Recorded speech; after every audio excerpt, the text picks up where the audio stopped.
Bonjour à tous, bienvenue dans cette nouvelle vidéo. Aujourd'hui on va parler de techniques de corde dans l'alpinisme ou l'escalade ou encore la spéléologie et les travaux en hauteur. On va parler du nœud de papillon.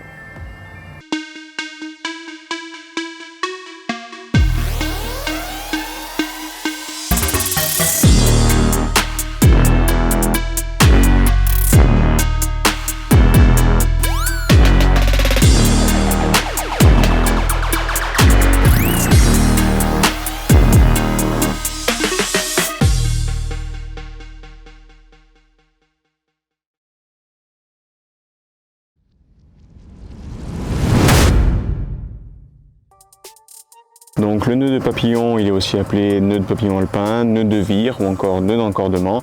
Peu importe son nom, c'est un nœud de boucle très simple à réaliser et surtout vraiment très facile à défaire. On va le faire généralement en milieu de corde dans des cas vraiment bien précis. Donc plusieurs utilisations pour ce nœud. Tout d'abord, tout simplement, lorsqu'on est plusieurs encordés, plus de 2 sur une cordée, on va réaliser pour le milieu de cordée donc un nœud de papillon.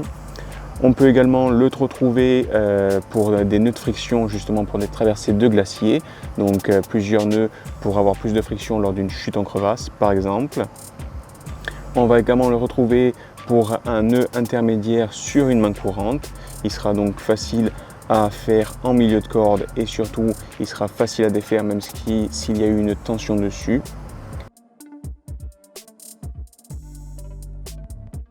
On va également le retrouver dans le hissage de matériaux en milieu de cordée, par exemple sur du travaux en hauteur.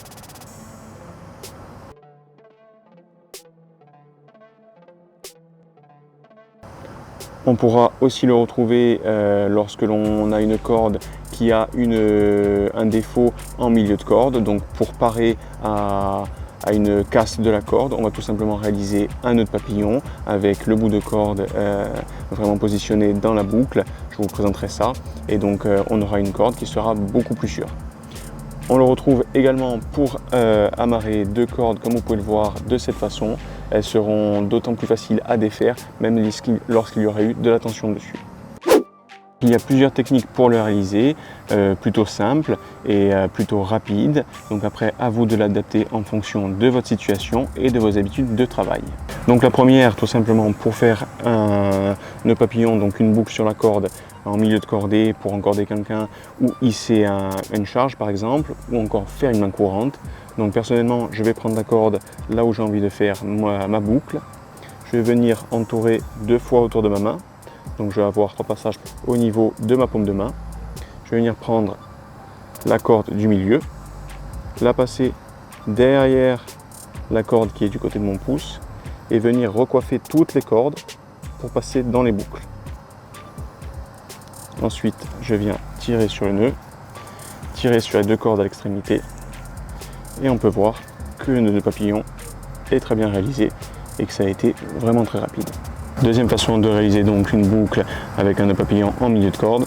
On va boucler la corde une fois, la boucler une deuxième fois.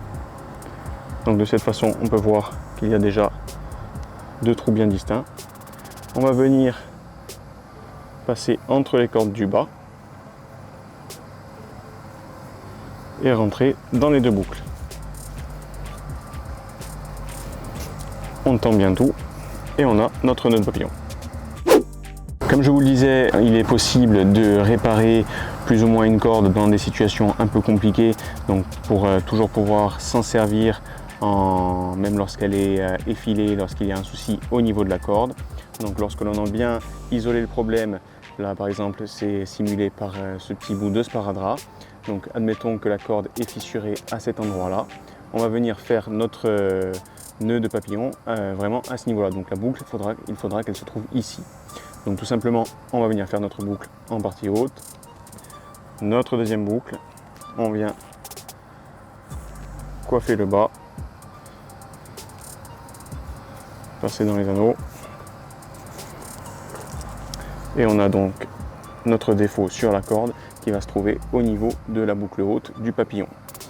Donc de cette façon, même s'il y a une tension sur la corde en partie basse ou en partie haute, de ce côté-là, il n'y aura pas de tension, donc la corde ne va pas travailler. Donc même s'il y a un défaut, on va passer outre. Ensuite, comme je vous le disais, il est possible de rabouter 2 cordes avec ce nœud. Donc de cette façon, même s'il y aura une forte tension, le nœud sera toujours très facile à défaire. Donc on va prendre les 2 boucles. On va former tout d'abord, on va croiser d'abord de ce côté, faire la même avec l'autre corde. De cette façon, on a bien nos 2 boucles distinctes. On vient les rassembler. Donc on n'a plus qu'un trou au milieu et on vient passer par l'arrière avec nos 2 brins de corde. On vient tirer sur ces 2 brins de corde, tirer sur les 2 autres.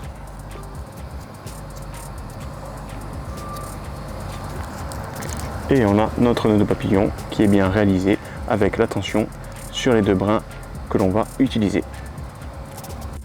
Voilà, si vous avez plus de questions à propos de ce nœud, si vous avez besoin de plus de renseignements, de plus de détails, n'hésitez pas à laisser tout ça en commentaire, on sera ravis d'y répondre.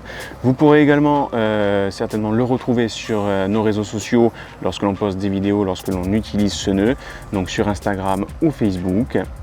Et évidemment, si ce n'est pas encore fait, pensez à vous abonner et activer les notifications et à laisser un like si cette vidéo vous a été utile.